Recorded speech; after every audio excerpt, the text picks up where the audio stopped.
Hello friends, एक बार फिर स्वागत है आपका अपने यूट्यूब चैनल श्री एस.एन.पी मैथमेटिक्स पर। फ्रेंड्स, जैसा कि आप लोगों को पता है कि इन दिनों हम क्लास 10th में मैथ का चैप्टर 1 वास्तविक संख्या रियल नंबर कर रहे हैं। इसके पिछले वाले वीडियो में हम लोगों ने एक्सरसाइज 1.3 के उदाहरण 9 और 10 किया था। फ्रेंड्स, जैसा कि आप लोग को पता है कि एक्सरसाइज 1.3 अपने आप में बहुत ही इम्पॉर्टेंट है। बोर्ड एग्ज़ाम में यहाँ के क्वेश्चन जो हैं वो 4 नंबर से 5 नंबर लेकर आते हैं हमारे सामने।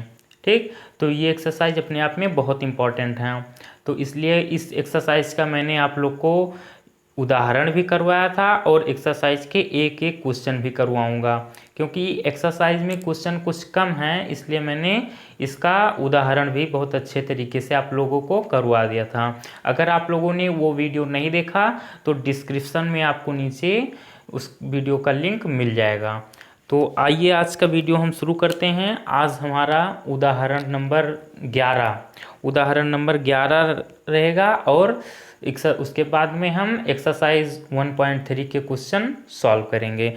तो उदाहरण नंबर 11 का हमारा क्वेश्चन कह रहा है कि दर्शाइए कि 3√2 एक अपरिमेय संख्या है। तो ध्यान से देखिए, ये दूसरा मेथड का क्वेश्चन है। दर्शाइए कि 3√2 एक अपरिमेय संख्या है। तो सबसे पहले मैंने क्या बताया था कि 2-3 लाइन सारे के सारे क्वेश्चन में एक ही रहेगा, एक ही कॉन्सेप्ट रहेगा कि सबसे पहले हमें लिख देना है कि माना 3√2 एक परिमेय संख्या है। ठीक, जो भी क्वेश्चन दिया रहे कि इसे आप सिद्ध कीजिए अपरिमेय, तो सबसे पहले क्या करना है, हम उसको मान लेंगे कि ये अपरिमेय नहीं बल्कि ये परिमेय संख्या है, और उसके बाद में लास्ट में हम सिद्ध कर देंगे कि नहीं, ये परिमेय संख्या नहीं है। और अगर परिमेय नहीं है तो अपरिमेय होगी, क्योंकि संख्याएं या तो परिमेय होती हैं और या तो अपरिमेय होती हैं। बस यही उद्देश्य से हम ये क्वेश्चन हल करेंगे। तो सबसे पहले हमने क्या किया, माना कि 3√2 एक परिमेय संख्या है। सिद्ध तो करना है कि अपरिमेय, लेकिन मैंने क्या माना कि 3√2 एक परिमेय संख्या है। उसके बाद में माना अगर 3√2 परिमेय संख्या है तो हम इसे परिमेय संख्या है तो इसे p/q के रूप में लिख सकते हैं, क्योंकि परिमेय संख्या क्या होती हैं जिन्हें हम p/q के रूप में लिख सकते हैं। और जहाँ पे q is not equals to 0, q की वैल्यू 0 नहीं हो सकती, क्योंकि किसी भी डिजिट में अगर हम 0 का भाग करेंगे तो वो इनफाइनाइट अनंत प्राप्त होता है हमें। ये बात आपको पता है, पता होगी भाई, आप लोग समझदार हो। और क्या होगा, p व q सह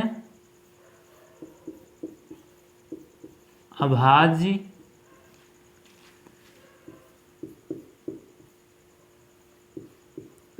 संख्या है। p व q सह अभाज्य संख्या है।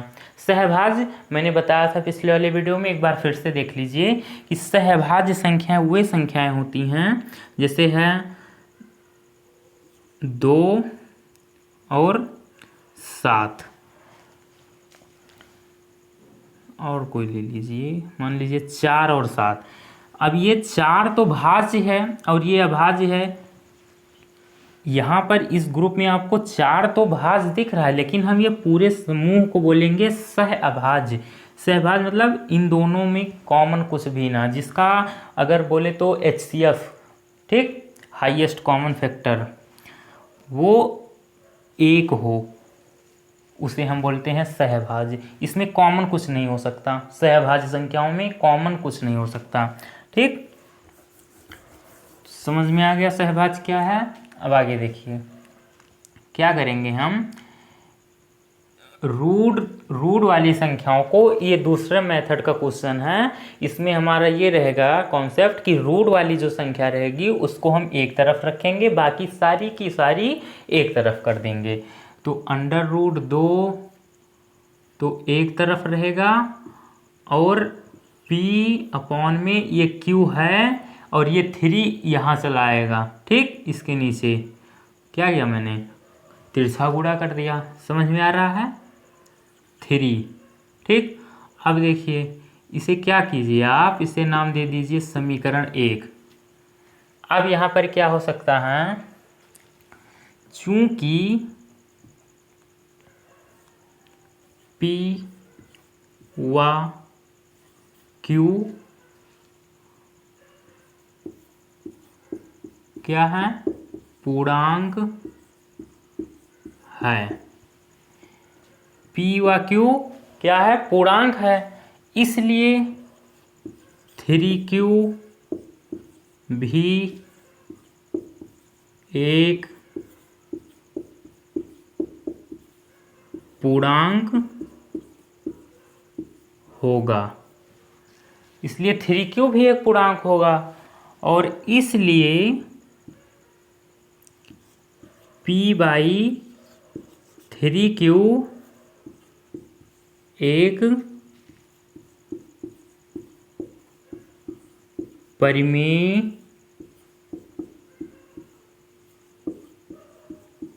संख्या है। ठीक, इसके पिछले वाले वीडियो में मैंने बताया भी था आप लोग को, और अगर नहीं देखा तो फिर भी जान लीजिए आप कि जो पूर्णांक होता है, अगर दो पूर्णांकों को जोड़ा, घटाया या गुणा किया जाता है तो हमें क्या प्राप्त होता है, क्या प्राप्त होता है, एक पूर्णांक ही। और लेकिन अगर उनका भाग किया जाता है तो हमें एक परिमेय संख्या प्राप्त होती है। ठीक, इतना आप लोग को याद होना चाहिए, बस यही कॉन्सेप्ट लगाया मैंने यहाँ पर। उसके बाद में क्या करेंगे हम लोग, अब इतना हो गया। अब देखिए समीकरण 1 से, परंतु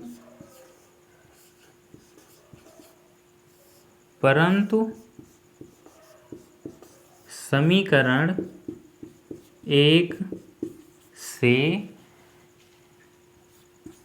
p/3q इज इक्वल्स टू √2। अभी हम पीछे सिद्ध कर चुके हैं कि √2 क्या है, √2 एक अपरिमेय संख्या है। सिद्ध किया नहीं किया, अभी हम लोग पीछे अभी कर ही आ रहे हैं सिद्ध। हम लोग को अब पता हो गया है कि √2 एक अपरिमेय संख्या है। तो अंडर जो कि एक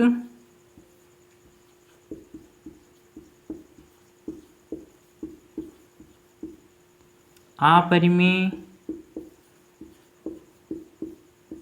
संख्या है। ठीक, क्या है, अपरिमेय संख्या है। अगर अपरिमेय संख्या है तो यह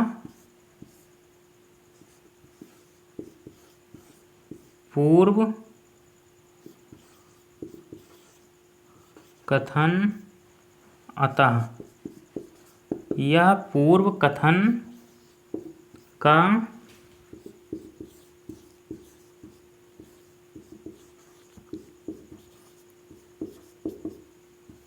विरोधाभास है।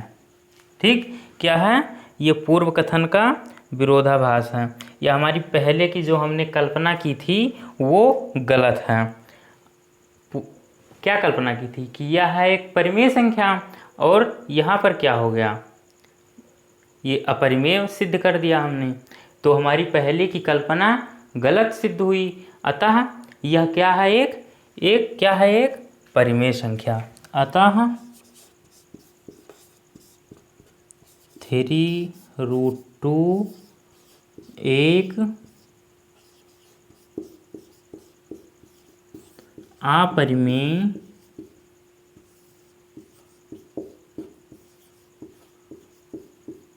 संख्या है। बस हो गया, इतना ही कॉन्सेप्ट था। एक बार फिर से देख लीजिए क्या किया हमने। हमें सिद्ध करना था कि 3√2 एक अपरिमेय संख्या है, लेकिन हमने सबसे पहले माना कि 3√2 एक परिमेय संख्या है। अगर परिमेय संख्या है तो परिमेय संख्या की परिभाषा के अनुसार हम उसे p/q के रूप में लिख सकते हैं। तो मैंने क्या किया, 3/2 इज इक्वल्स टू p/q, जहाँ पर q जो होता है वो is not equals to 0। q की वैल्यू 0 के बराबर नहीं हो सकती है। क्यों नहीं हो सकती? क्योंकि अगर ये 0 हो जाएगा तो इसकी वैल्यू इनफाइनाइट आ जाएगी।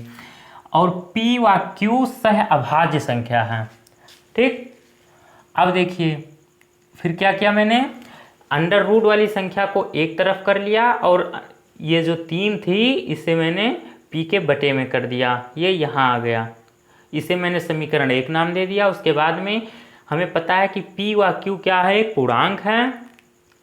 अगर ये दोनों पूर्णांक हैं तो 3q भी पूर्णांक ही होगा।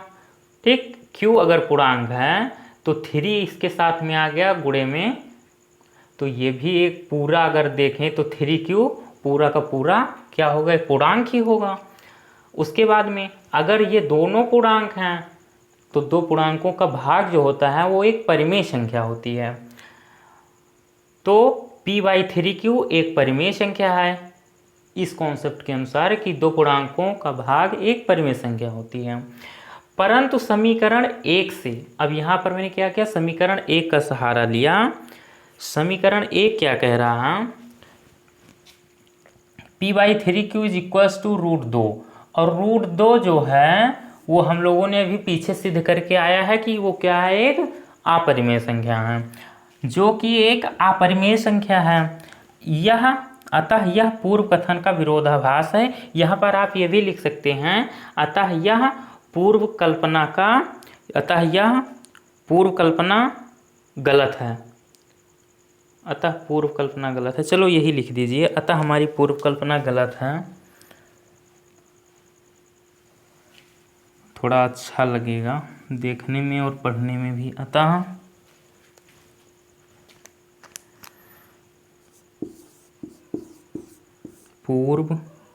हमारी पूर्व कल्पना गलत है। अतः हमारी पूर्व कल्पना गलत है। ठीक, पूर्व कल्पना हमारी गलत हो चुकी सिद्ध यहाँ पर। और मतलब पूर्व कल्पना क्या थी, परिमेय संख्या नहीं है, और परिमेय नहीं है तो क्या है, अपरिमेय है। हम लोगों ने परिमेय माना था, परिमेय सिद्ध कर दिया। ठीक, बस आप इसका स्क्रीनशॉट ले लीजिए, फिर हम एक्सरसाइज 1.3 के क्वेश्चन सॉल्व करेंगे। हाँ, तो अब हम बात करेंगे एक्सरसाइज 1.3 के क्वेश्चन नंबर 1 का। पहला क्वेश्चन कह रहा है कि सिद्ध कीजिए कि √5 एक अपरिमेय संख्या है। ठीक, जैसे हम लोगों ने एक परिमेय की थी कि √2 एक अपरिमेय, और एक क्वेश्चन उदाहरण था शायद उदाहरण नंबर 9, वो सिद्ध कीजिए कि √3 एक अपरिमेय संख्या है। सेम टू सेम क्वेश्चन वही है, बस क्या करना था, जहाँ 2 या 3 था उन क्वेश्चनों में, वहाँ पर इस वाले में हमें केवल वहाँ पर 5 कर देना है, और पूरा का पूरा A to Z सब वही का वही है। ठीक, तो अगर वो वाला क्वेश्चन आप लोग को समझ में आ गया होगा तो इसमें कुछ नहीं करना, बस केवल 3 और 2 जहाँ पर थे वहाँ पर हमें 5 कर देना है। बस देखिए अभी मक्खन हो जा रहा है। सबसे पहला काम हमारा है कि हम मान लेंगे, माना √5 एक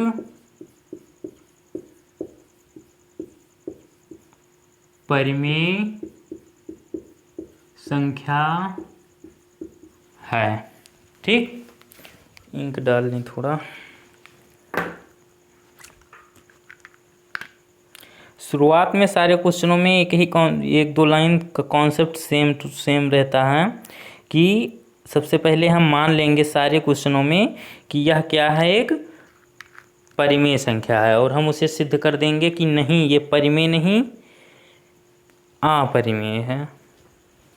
देखिए, माना √5 एक परिमेय संख्या है, और परिमेय संख्या है तो हम इसे क्या कर सकते हैं, p/q के रूप में लिख सकते हैं।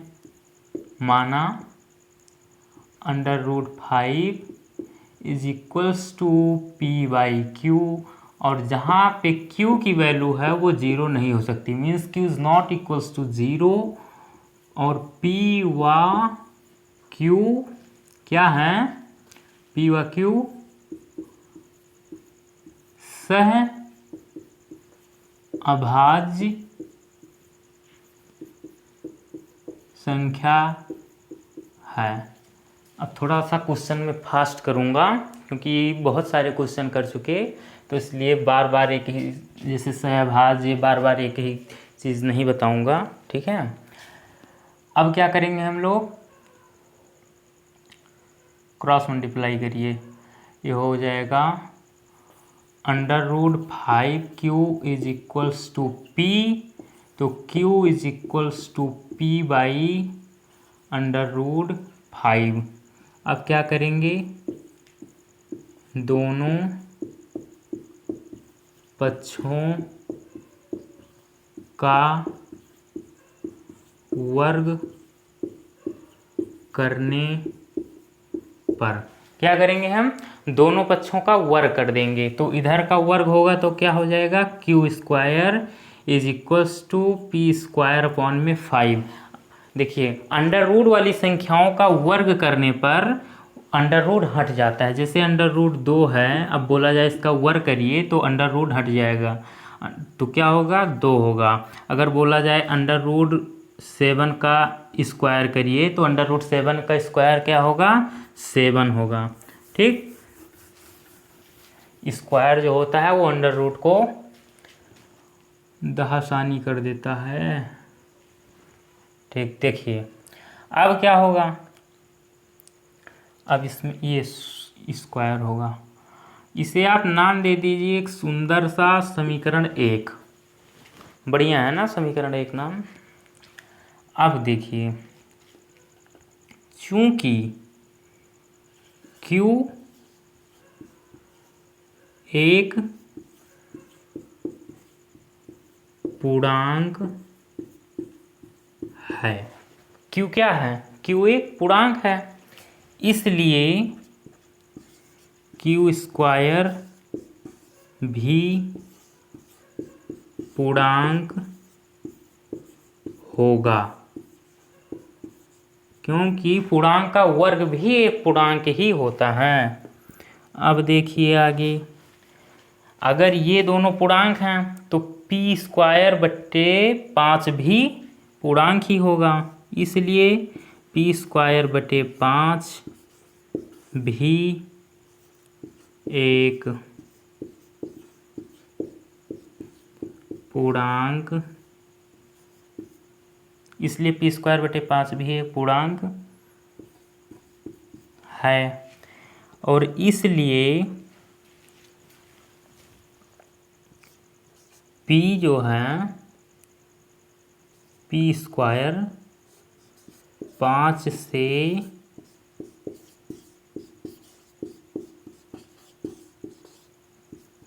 विभाजित है, और इसलिए p भी 5 से विभाजित होगा। दिख रहा है ना, 1 मिनट में चेक कर ले रहा हूँ, हाँ दिख रहा है। इस सबसे पहली परी में मैंने यही करवाई थी कि अगर किसी अगर धन पूर्णांक का वर्ग जो है किसी अभाज्य संख्या से विभाजित होता है, ठीक है, तो वो धन पूर्णांक भी उस अभाज्य संख्या से विभाजित होगा, ठीक। तो यही कॉन्सेप्ट यहाँ पर हम लोगों ने लगाया। आगे देखिए क्या करेंगे, क्या हो गया, फिर माना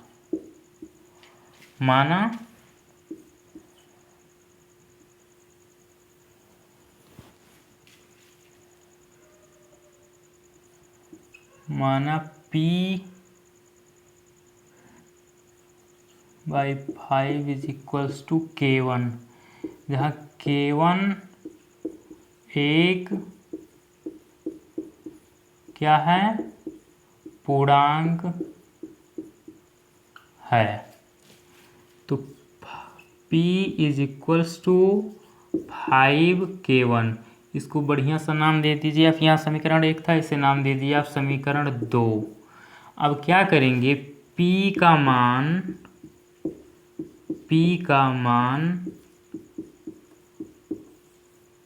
समीकरण 1 में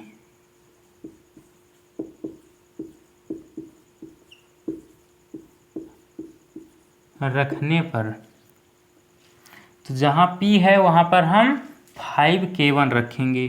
Q स्क्वायर वैसे का वैसा ही रहेगा, इज इक्वल्स टू 5K1 का स्क्वायर अपॉन में 5। यहाँ P था, P की वैल्यू हमने 5K1 रख दी, और स्क्वायर था तो स्क्वायर लगा दिया। अब क्या होगा देखिए, Q square is equals to 5 5 जा 25 K1 स्क्वायर अपॉन में 5 5 जा Q square is equals to 5K1 square. अब K1 स्क्वायर को हम एक तरफ कर लेंगे और ये 5 इसके बटे में कर देंगे। K1 square is equals to Q square upon में 5। K स्क्वायर को मैंने यहाँ पर रोका और 5 को इसके बटे में कर दिया। ठीक, इतना समझ में आया। आगे देखिए,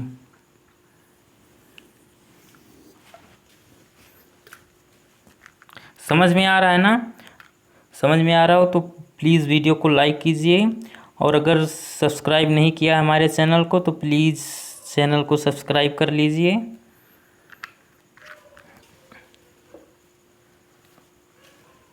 अब देखिए आगे, चूंकि K1 एक पूर्णांक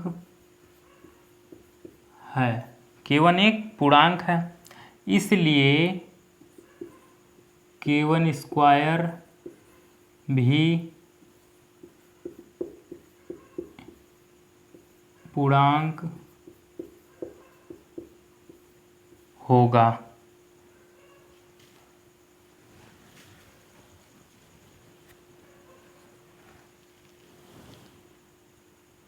इसलिए Q स्क्वायर अपॉन 5 भी एक पूर्णांक है, इसलिए Q स्क्वायर 5 से विभाजित है, इसलिए Q भी 5 से विभाजित होगा। ठीक, अब देखिए, माना Q/5 is equals to K2, जहाँ K2 क्या है, एक पूर्णांक है। तो Q is equals to 5K2, समीकरण इसे नाम दे दीजिए 4, इसे आप नाम दे दीजिए 3, समीकरण नंबर 3 और इसे 4। अब देखिए, समीकरण 2 और समीकरण 4 से, समीकरण 2 व समीकरण 4 से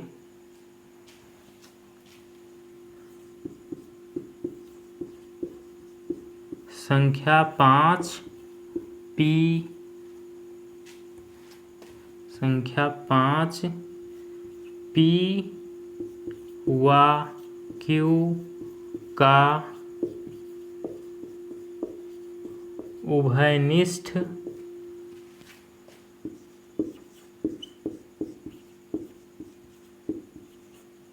गुणनखंड है, उभयनिष्ठ गुणनखंड है। अतः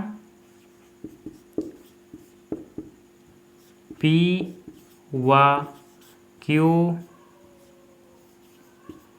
सह अभाज्य संख्या नहीं है। ठीक, क्या होता है कि अगर उसमें कोई भी उभयनिष्ठ मिल जाए, अब समीकरण देखिए 2 और समीकरण नंबर 4 में 5 यहाँ भी दिख रहा है, यहाँ भी, तो कॉमन दिख गया ना। अगर कॉमन मिल गया हमें तो वो सहभाज्य नहीं है, और यहाँ पर क्या था, सहभाज्य माना था ना हम लोगों ने। तो अतः क्या हुआ, हमारा जो कथन था वो गलत सिद्ध हो गया। अतः सहभाज्य नहीं है, तो क्या होगा, अतः यह पूर्व कथन का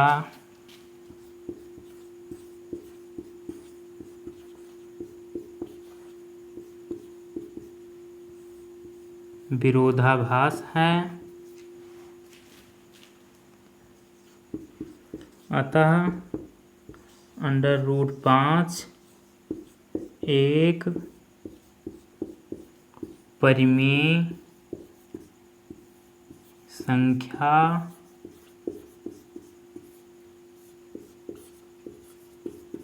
नहीं है। अतः √5 एक अपरिमेय संख्या है। ठीक, समझ में आ गया? तो आप इसका स्क्रीनशॉट ले लीजिए।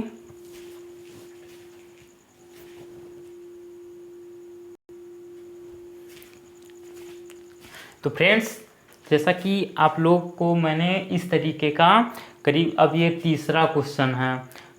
ठीक, तो मैं उम्मीद करता हूँ कि अब तो इस टाइप का अगर क्वेश्चन आपको मिल जाए तो आप लोग कर लेंगे, कोई दिक्कत नहीं होगी, क्योंकि 3 क्वेश्चन कर चुके हैं हम इस टाइप के। ठीक है, तो अब इस आज का वीडियो हम यहीं पर समाप्त करते हैं। आपको आज का ये वीडियो कैसा लगा? अगर अच्छा लगा हो तो लाइक कीजिए, और अगर आप लोगों ने अभी तक मेरे चैनल श्री SMP मैथमेटिक्स को सब्सक्राइब नहीं किया है तो प्लीज़ सब्सक्राइब कर लीजिए और वीडियो को खूब शेयर कीजिए। तो मिलते हैं अगले वीडियो में, तब तक के लिए good bye, bye bye, see you.